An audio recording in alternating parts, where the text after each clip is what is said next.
All right, how you doing today? I'm James, and this is Battle. And as you can see, I'm sitting in front of the J Marion Simms statue here on State House grounds. He was coined the doctor of gynecology, and I'm perplexed by that.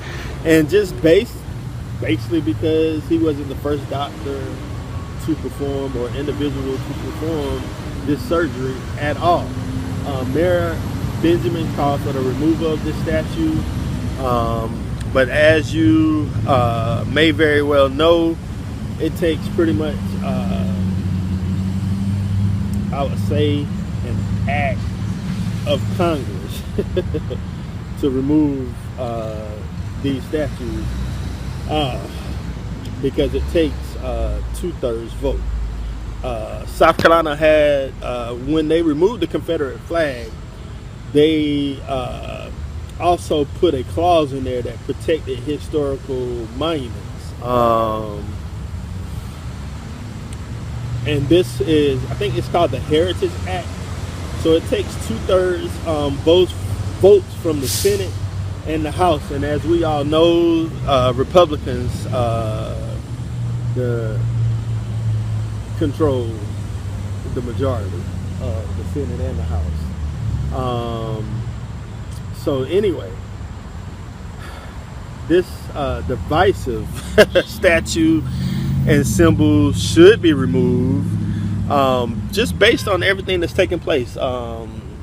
The shooting of the Charleston 9 at Emmanuel A&E in Charleston.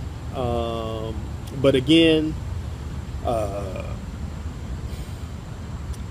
it takes a major fight to get this changed, to even begin to discuss it. Most members of the House and of the Senate probably not even open to the discussion, just because they voted in the Heritage Act during the removal of the Confederate flag.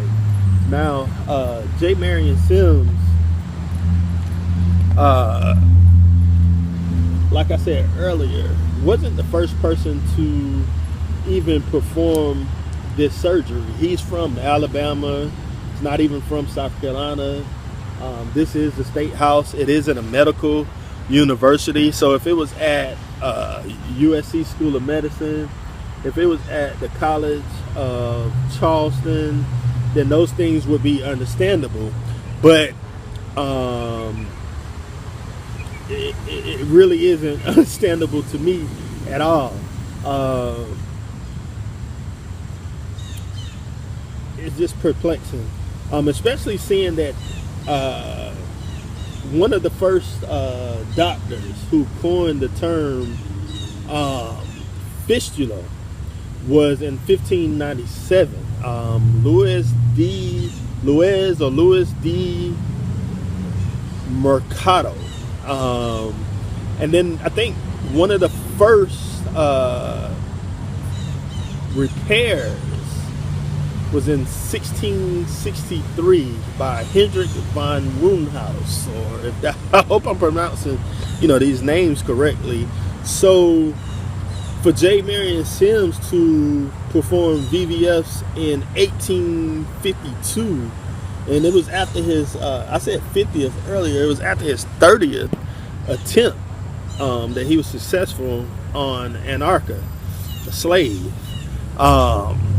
30 attempts at a surgery, and you being called a doctor of gynecology in 1852, when others were successful hundreds of years before you even thought of performing these surgeries. It's crazy. It doesn't make sense. And I believe a couple of years before that, another doctor in 1838 was even more successful than J Marion Simms. So we know that this statue being here is an act of racism,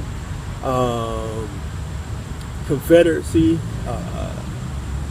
It shouldn't be on South Carolina state grounds at all. It has no merit. the guys from Alabama, as I stated earlier. So I'm with Mayor Benjamin about its removal.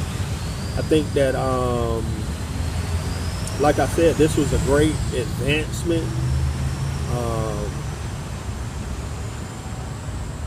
In medicine. I think that for women who deal with fistula issues, we appreciate his research. Just not the way that it was done. Just not the way that it was done. And that's all in my rant. That's all that I really have to say about this. I think the statue should be removed. So we just need to continue the conversation, continue to educate ourselves about things that goes on around us, and know that, you know, the Confederate War was lost, that General Robert E. Lee was defeated by General George Meade, and really should have been slaughtered if they'd have kept the pressure on them. So anyway, I'm James. This is my rant. Mayor Benjamin, we support you in the removal. Hopefully we can continue this conversation. Hopefully some members of the House and Senate can see this. We can get out and change some issues and just begin to, you know, make this a great state and make America great again, on the basis that we respect each other, that we have open communication with each other, that racism doesn't divide us any longer. We know that there's going to be those, especially those that want to support white supremacy. And then if we can get this moved, man, we need to move Tillman's statue because of what he stood for. Lynching, standing over a senator, watching him being slaughtered and killed. And that's probably where Dylan Roof get his motivation from. And then they want to march, the KKK want to march down in Charleston at the College of Charleston, and to try to recruit more members. So man, let's be active. Let's continue this conversation, and let's be open to this dialogue. Thank you for watching, and have a blessed day. Hi, how are you doing today? I'm James, the creator of BATAL, which is Black as the Absence of White. Just wanted to introduce you to the channel. As you can see, we have 0 subscribers every year.